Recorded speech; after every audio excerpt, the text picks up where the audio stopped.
Bonjour à vous, merci beaucoup de votre intérêt pour la profession de TSA.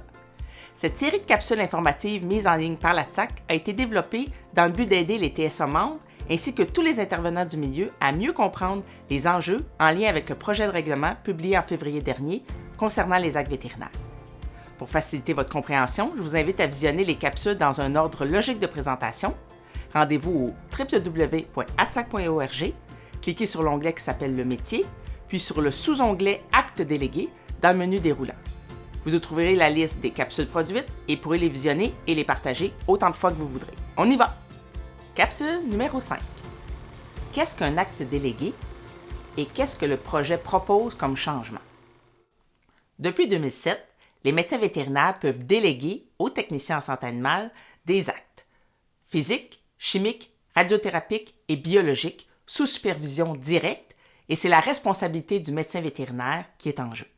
Avec le projet de règlement, ce qui va changer, c'est que pour que le médecin vétérinaire puisse te déléguer des actes, tu devras être technologue professionnel.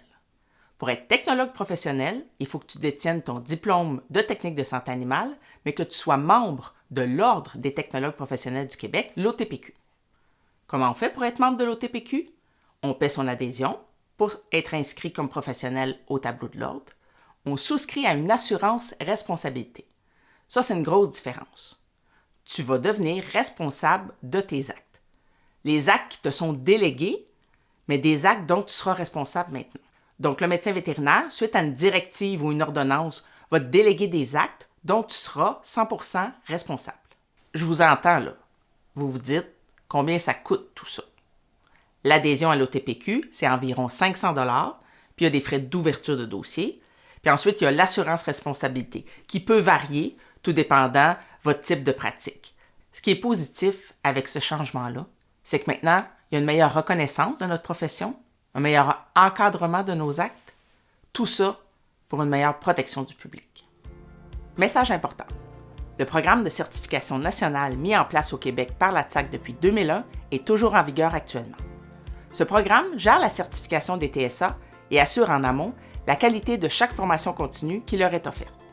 Il est essentiel de maintenir ce programme pour les TSA et les futurs diplômés du Québec.